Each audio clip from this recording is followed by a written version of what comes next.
Мен Бақбергенова Лаура Орынтайқызы, Алматы Қазақ мемлекеттік гуманитарлық педагогтық колледжі. Мектепке дейінгі тәрбие мамандығын игеріп шықтым.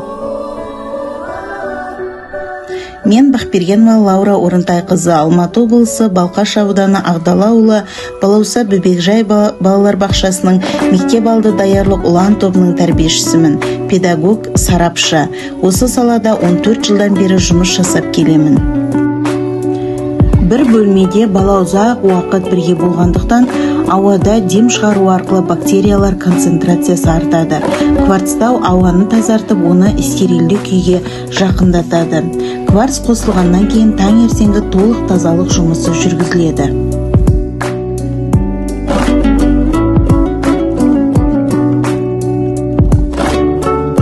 Ертеңгі қабылдау дәптері бұл балабақшадағы әрбір топта жүргізілетін ең маңызды құжаттардың бірі. Балаларды күлімсіреп қарсы аламын. Тәрбиеші үшін әр бала аманат, әр күн үлкен жауапкершіліктен басталады. Баланың дене қызуын дұрыс өлшеу оның жағдайын бағалаудағы ең маңызды қадам. Таңертең ата-ана баланың қауіпсіздігі үшін қол қояды. Балаларға бүгінгі күннің қызықты, ерекше болатыны туралы айтамын.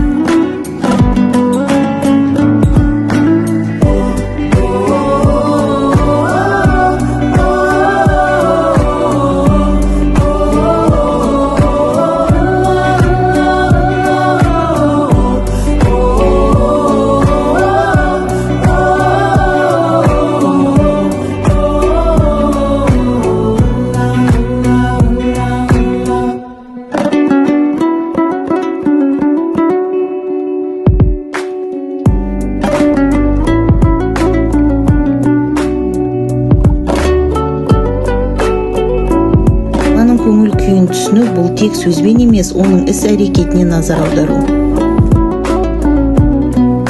Балабақшамызда әр күн әнұраннан басталады.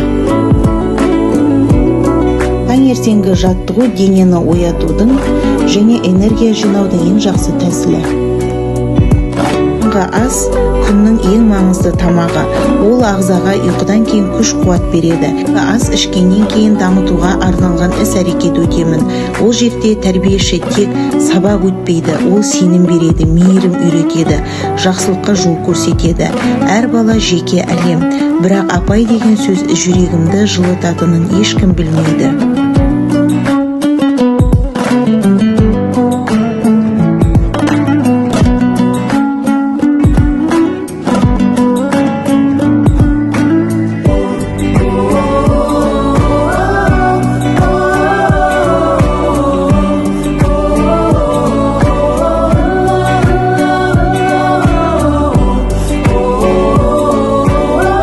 Ұйымдастырылған іс-әрекеттен кейін балаға ой сергіту мақсатында қол-аяқ қимыл жаттығуларын жасатамын.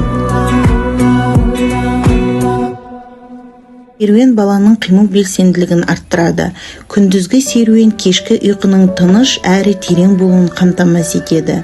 Серуен кезінде миға оттегі көп барады. Бұл зейінді шоғырландыруға және шығармашылық ойлауға көмектеседі.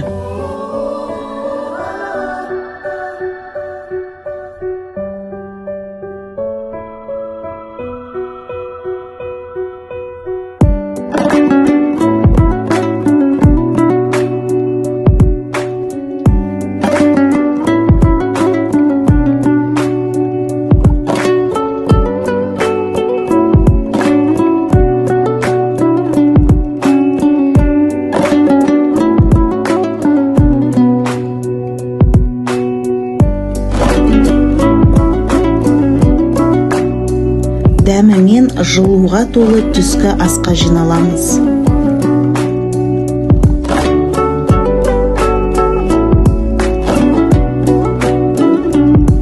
Тыныштық орнап, ертегімен бірге ұйқыға кетеміз.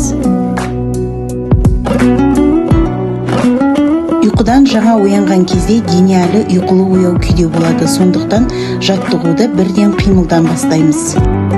Ас қазақ дәстүрінде түскі ас пен кешкі астың арасындағы ішілетін жеңіл тамақ немесе шай. Балалардың ұйқысы қанған соң әртүрлі көңілді ойындар ұйымдастырамын. Құм терапиясы бұл психологиялық кеңес берудің ерекше түрі. Мұнда адам арнайы құмсалғышпен шағын фигуралар пайдалана отырып, өз ішкі әлемін, қорқыныштары мен армандарын салып көрсетеді.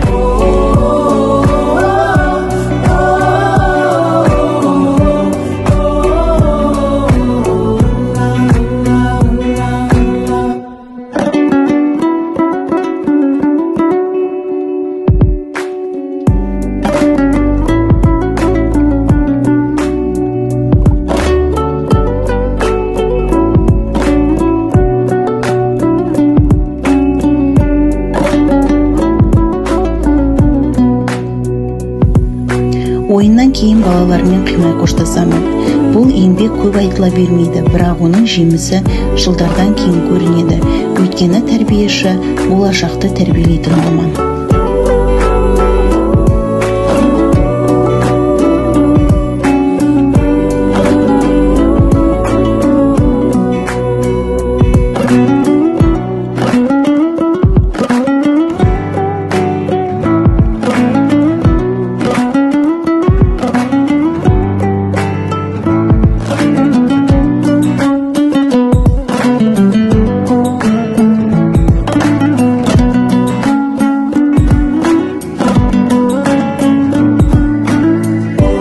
Осымен бүгінгі біздің бір күндік күн тәртібіміз аяқталды. Сіздермен болған мектеп алды даярлық ұлан тобының тәрбиешісі Бақбергенова Лаура Орынтайқызы. Назарларыңызға рахмет.